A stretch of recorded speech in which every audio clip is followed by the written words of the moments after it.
आप देख रहे हैं सत्यहिंदी.com। हमें खुशी इस बात की है कि आप हमारे सभी प्रोग्राम्स को पसंद कर रहे हैं और आपसे हमारा रिश्ता मजबूत हुआ है। और इस रिश्ते को और मजबूत करने के लिए डिस्क्रिप्शन में दिए गए लिंक पर क्लिक करिए, जिससे हमारा रिश्ता और मजबूत होगा।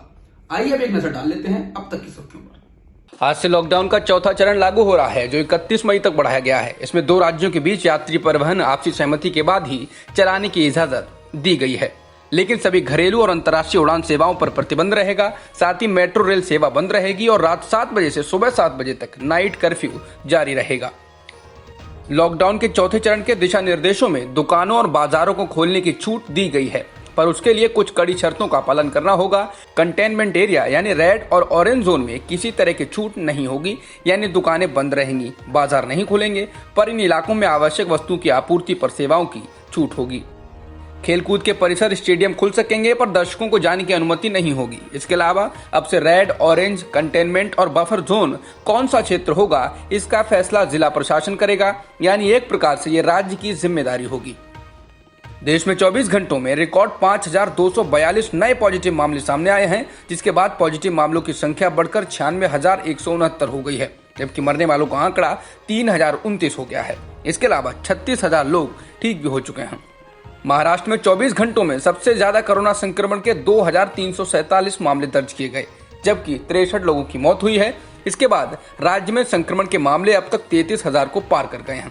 देश भर में सबसे ज्यादा प्रभावित राज्य महाराष्ट्र ही है। देश में कोरोना से सबसे ज्यादा प्रभावित राज्यों में गुजरात दूसरे स्थान पर है। यहाँ कोरोना से संक्रमित मरीजों की संख्या 11,379 हो गई है, जबकि 659 लोगों की मौत हुई है। वहीं तमिलनाडु में 11,224 पॉजिटिव मामले आ चुके हैं, जबकि 78 लोगों की मौत हुई है। इसके अलावा दिल्ली में 10,054 लोग पॉजिटिव हो गए हैं और अब तक मरने वालों का आंकड़ा 160 हो गया है। श्रमिक स्पेशल ट्रेन का वक्त बदले जाने से नाराज प्रवासी लोगों ने गुजरात के राजकोट में हंगामा किया। ये प्रवासी बिहार और उत्तर प्रदेश में अपने घर जाने का इंतजार कर रहे हैं। पुलिस के मुताबिक कुछ कारणों से ट्रेन के समय में बदलाव किया गया, जिससे कुछ श्रमिक भड़क गए। उन्होंने सड़क पर वाहनों में तोड़फोड़ की। इस मामले में अब तक 29 लोगों को गिरफ्तार किया गया है। उत्तर प्रदेश में आने वाले मजदूरों की संख्या में लगातार इजाफा हो रहा है और इसके साथ ही कोरोना के मामले भी बढ़ रहे हैं। अभी तक आए नतीजों के अनुसार यूपी में वापस लौट कर आए 414 मजदूरों में कोरोना के लक्षण पाए गए हैं। अब तक करीब 3.5 लाख मजदूरों का टेस्ट किया जा चुका है। वहीं राज्य में कुल संक्रमितों की संख्या 4,464 हो गई है।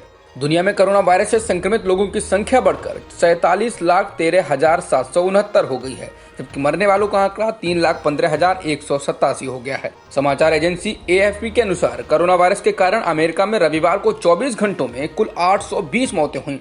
इसके साथ ही यहाँ इस वायरस से होने वाली मौतों का आंकड़ा 89,550 तक पहुँच गया है।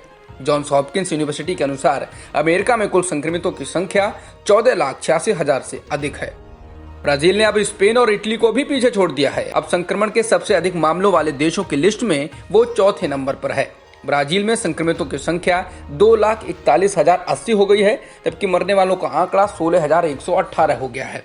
ब्रिटेन में भी मौतों का आंकड़ा कम हो रहा है। यहाँ रविवार को कोरोना से 170 मौतें हुई। इस वायरस के कारण अब तक ब्रिटेन में कुल 2,44,000 संक्रमित हैं, जबकि यहाँ कुल मौतों का आंकड़ा 34,000 को पार कर चुका है। वहीं स्पेन में संक्रमितों की संख्या 2,30,000 हो गई है और मरने वालों का आंकड़ा 27,563 हो गया है। अब तक की खबरों में इतना ही। बाकी खबरों के लिए बने रहिए सत्यहिंदी.com के साथ।